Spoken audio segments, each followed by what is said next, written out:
السلام عليكم ورحمة الله وبركاته. أهلا بيكم أصدقائي.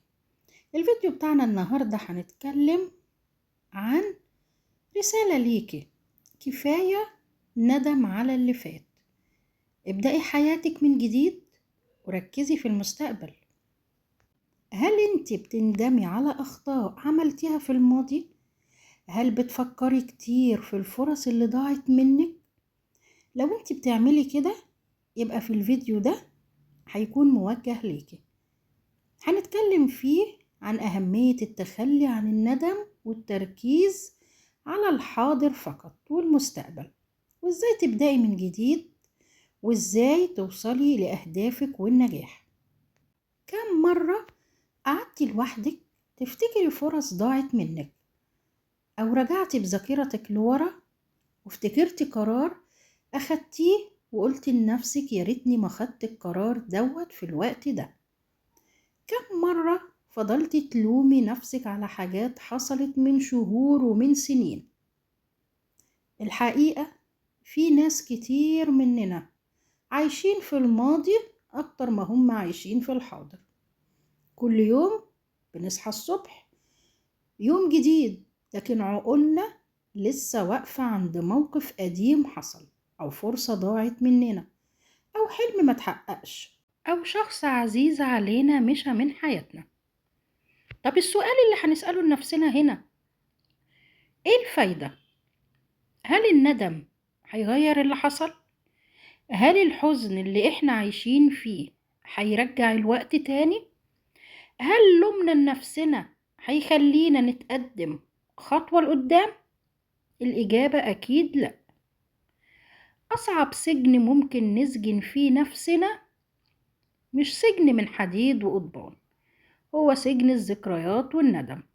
لما نفضل كل يوم نراجع أخطائنا ونلوم نفسنا عليها، احنا كده بنعاقب نفسنا مرتين، مرة وقت ما الغلط ده حصل، ومرة كل يوم لما بنفتكر الغلط ده.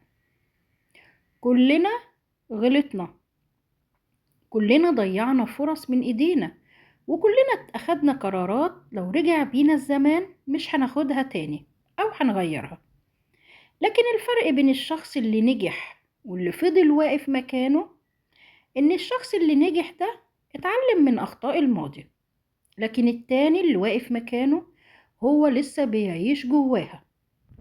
الماضي احنا ما ننساهوش برضه، بس احنا نبص عليه عشان نتعلم منه، لكن ما نعيش فيه طول حياتنا. يمكن في فرص ضاعت منك، فرص شغل او فشلتي في دراسة، يمكن خسرتي ناس غاليين عليك، او اخطأتي في حق نفسك، بس كل ده جزء من حياتك. الحياة مش طريق مستقيم، الحياة مليانة منعطفات وتجارب وأخطاء ودروس. كل درس انت اتعلمتيه هيخليكي أقوى من الأول. بس المشكلة هنا الحقيقية إن احنا ساعات كتير بنقيس نفسنا بنسخة قديمة جدا من حياتنا، بنقارن نفسنا الوقتي باللي كنا عايزين نكون عليه من 5 سنين مثلا أو من كام سنة، وبننسى نبص على اللي احنا بقينا فيه دلوقتي. يمكن ما وصلتيش لكل أحلامك، لكن أكيد اتعلمتي حاجة جديدة.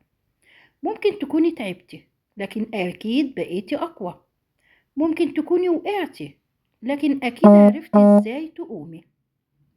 كل تجربة انت مريتي بيها بتجهزك للمرحلة التانية اللي هتيجي في حياتك. مفيش حد ناجح ما فشلش، ومفيش حد قوي ما اتكسرش، ومفيش حد وصل لحلمه من غير ما يعدي بأوقات صعبة. النجاح مش انك ما تغلطيش، النجاح انك كل ما تقعي تقومي من جديد. كل يوم هو فرصة جديدة ليك، فرصة انك تبدأي من اول السطر. كل يوم فرصة انك تصلحي اخطائك اللي وقعتي فيها، فرصة انك تتعلمي حاجة جديدة. كل يوم جديد فرصة انك تقربي خطوة من حلمك وهدفك. فما تركزيش على اللي فات منك، ركزي على اللي تقدري تعمليه دلوقتي. اسألي نفسك، ايه الحاجات الصغيرة اللي اقدر اعملها دلوقتي عشان أحسن بيها من حياتي وأوصل بيها لأهدافي وأنجح. ممكن تكون حاجة بسيطة، إنك تقري صفحة، تقري كتاب تتعلمي منه، تتعلمي مهارة، تمارسي رياضة، يكون هدف انت بتشتغلي عليه. اعرفي ان الاشياء الكبيرة او النجاح الكبير والاهداف الكبيرة بتبدأ دايما بخطوة صغيرة، فما تقعديش وتستني الظروف المثالية. ابدأي بالامكانيات اللي عندك، لانك لو استنيتي الوقت المناسب هتفضلي مستنية طول عمرك ومش هيجي. لكن لما تبدأي حتى لو بخطوة بسيطة، فانت كده بقيتي قريبة للنجاح من أي شخص لسه واقف مكانه. مستقبلك مش بيتحدد بالماضي، مستقبلك بيتحدد بالقرارات اللي انت هتاخديها النهاردة. كل دقيقة بتضيعيها في الندم بتسرق دقيقة من مستقبلك ومن نجاحك. لكن كل دقيقة لو استثمرتيها في التطوير والتعليم والعمل، انت كده بتبني بيها حياة أفضل ليكي وبتقربك من أهدافك. سامحي نفسك على أخطاء الماضي وعلى القرارات الغلط اللي انت أخدتيها، وسامحي نفسك على الفرص اللي ضاعت. انت إنسانة، والإنسان بيفضل طول عمره يغلط ويتعلم، ومهما كان اللي فات صعب عمره ما هيكون أقوى من إرادتك لو انت قررتي تبدأي من جديد. الحياة مش هتقف عند فرصة ضاعت منك، ولا هتقف عند فشل حصل ليكي. الحياة مش هتقف عند باب اتقفل قدامك. دايما الحياة فيها أبواب كتير وفرص كتير جديدة وبدايات جديدة.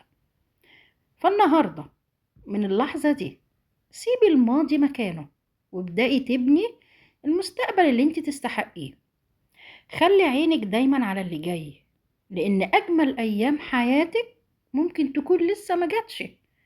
فابدأي النهاردة، لأن بكرة انت بتبنيه من اللي بتعمليه دلوقتي ومن القرارات اللي انت هتاخديها النهاردة.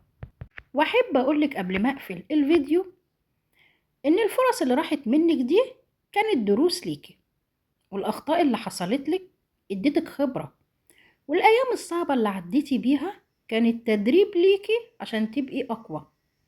فما تخليش الماضي يسرق منك الحاضر، وما تسمحيش للندم انه يوقفك عن تحقيق احلامك.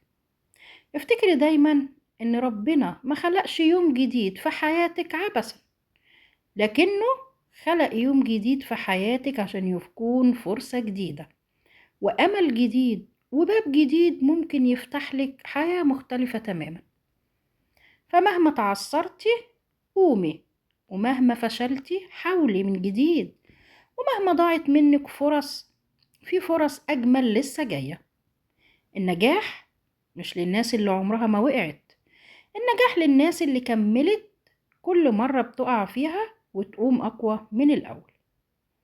فمن دلوقتي اقفلي صفحة الماضي وافتحي صفحة العمل والأمل والسعي، وابدأي من جديد عشان توصلي للنجاح اللي تفتخري بيه. وتأكدي إن أفضل وقت تبدأي فيه مش بكرة، أفضل وقت الوقت.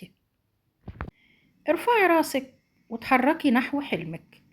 المستقبل ما بينتظرش المترددين، لكنه بيكافئ اللي عندهم الشجاعة ليبدأوا من جديد.